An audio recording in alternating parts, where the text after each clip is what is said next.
You believe being kind is the same as being good. You've softened your words, said yes when your gut screamed no, and made yourself smaller so others wouldn't feel uncomfortable. You told yourself that was the right thing to do. And where did it get you?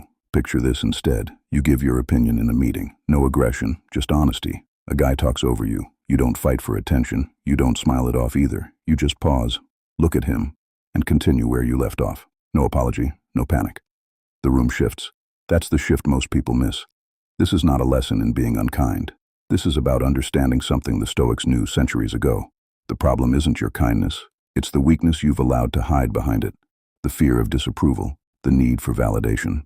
They understood that true respect, the kind that commands a room without a word, is not built on agreeableness. It is built on inner solidity. Marcus Aurelius wrote, "If it is not right, do not do it. If it is not true, do not say it." He did not say, "Adjust your truth to fit the room." He said to anchor yourself in what is right. Everything else follows from that, and most men never do this because they are too busy adjusting themselves to avoid tension. That's the trap. Let's go deeper, because understanding the problem is one thing. Understanding what to replace it with is another. Rule 1. Master. What is yours to master? The first lesson the Stoics would give you is to divide everything in your life into two columns. What is up to you and what is not. In your column are your thoughts, your values, your choices. In the other column is everything else, what people think of you, whether they like you, their reactions. And here is the rule. You are only allowed to work on your column. This sounds simple. It is not simple. The man who needs to be liked lives in the other column. He over-explains and over-apologizes, hoping to manage their perception of him. But if your pleasantness depends on the approval of whoever is in front of you, you are not free. You are managed. Think of a moment when someone dismisses your idea. Most men rush to fix the image they created. The Stoic does something different. He notices the reaction and stays inside himself. No correction of personality, no emotional adjustment, just composure. That's where respect starts forming, even if no one admits it. Rule 2. Speak less to say more. Zeno, the founder of Stoicism, said, "We have 2 ears and 1 mouth, so we should listen more than we say." In a world full of noise, deliberate silence is a statement. People who talk constantly out of nervousness dilute their words. They fill space, hoping to be liked. Think about the last person who actually had weight in a conversation. They didn't rush, they didn't chase the moment. They paused, and when they spoke, people stopped. That contrast is what creates authority. But the man who is comfortable with silence, who speaks only when he has something of substance to say, commands attention. Think about the people you genuinely respect. Do they chatter endlessly, or do they speak with intention? When they talk, people listen, because their words have weight. Practice this. In your next conversation, instead of formulating your response, just listen, absorb, pause before you speak. You will find that when you do speak, your words carry a newfound authority. Silence, chosen deliberately, is not emptiness, it is composure. Rule 3. Act on principle, not for applause. Marcus Aurelius wrote his meditations for himself, not an audience. He reminded himself to act on virtue, justice, courage, wisdom, whether anyone was watching or not. Seeking applause makes you a servant to the crowd. If you need external validation, you will compromise your principles to get it. A respected man has an inner scorecard. He does what is right because his character demands it. He does not perform goodness, he lives it. This might mean taking on a difficult task no one wants or speaking an uncomfortable truth. He acts from a stable center, and the respect he earns is a byproduct, not the goal. Rule 4. Set boundaries from clarity, not drama. The Stoics did not talk about boundaries as walls to protect a fragile interior. They talked about them as expressions of values. A boundary is not an attack. It's a calm, rational statement of your limits. One comes from fear, the other comes from clarity. People pleasers have porous boundaries. They say yes and feel resentment because they fear the conflict of saying no. This is a boundary born of fear. A boundary born of clarity requires no anger, no long justification. Example: someone is always late. The emotional reaction is anger, followed by over-explaining. The Stoic response is simple. I'm going in at 7. No lecture, no frustration display. Just action aligned with your standards. You say it once, calmly. They laugh it off. You don't argue. You just follow through. That is where the boundary becomes real. A person who says no from clarity is not difficult. They are trustworthy. Rule 5. Stop outsourcing your self-worth. Epictetus taught that if you look for approval from others, you have compromised your integrity. The habit of constantly checking, "Did you like that? Was that okay?"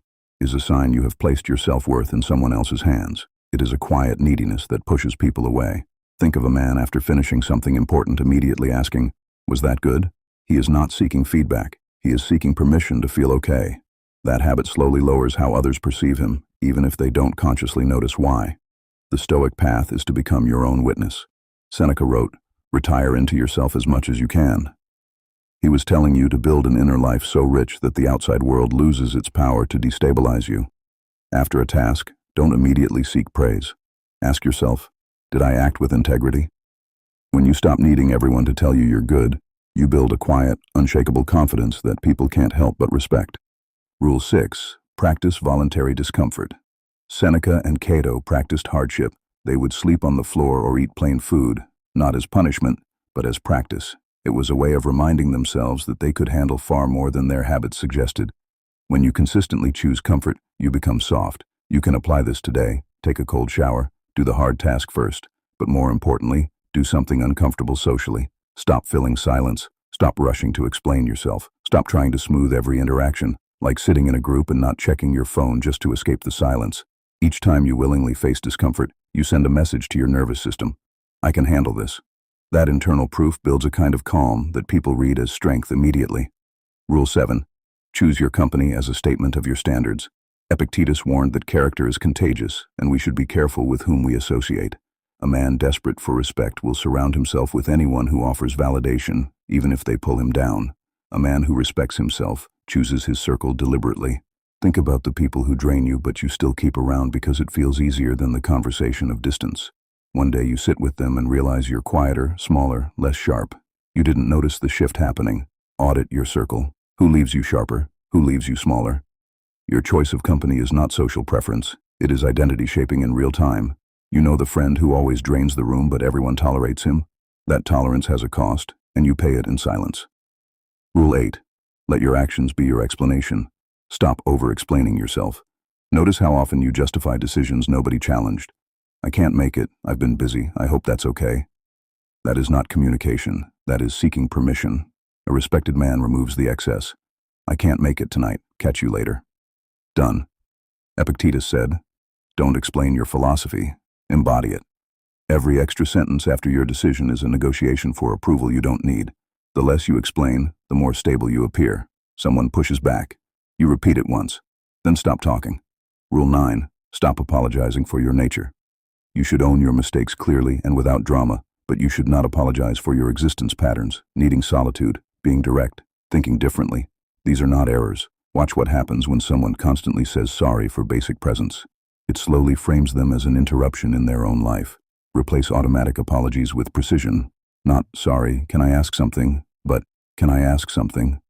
That shift removes the idea that you are intruding just by existing. People don't respect constant self-reduction. They respect clarity. Rule 10. Remember you will die. Memento mori. Marcus Aurelius wrote, "You could leave life right now. Let that determine what you do and say and think." Most of what drains your confidence, small opinions, awkward moments, mild disapproval, doesn't survive that perspective. Think about it. Will any of those reactions matter at the end of your life? Or are they just noise you obeyed in real time? Memento mori doesn't make you dark. It makes you precise. It strips everything unnecessary out of your behavior, including the need to be liked in every moment. Respect is not negotiated. It is displayed through how little you abandon yourself in real time. Every rule here points to the same shift. Stop adjusting yourself to reduce tension and start holding your position even when it creates it. Not dramatically, not aggressively, quietly. One moment at a time where you don't over-explain. One moment where you don't apologize. One moment where you don't chase approval. That accumulation is what people eventually recognize as respect. Not because you asked for it, but because you stopped giving yourself away.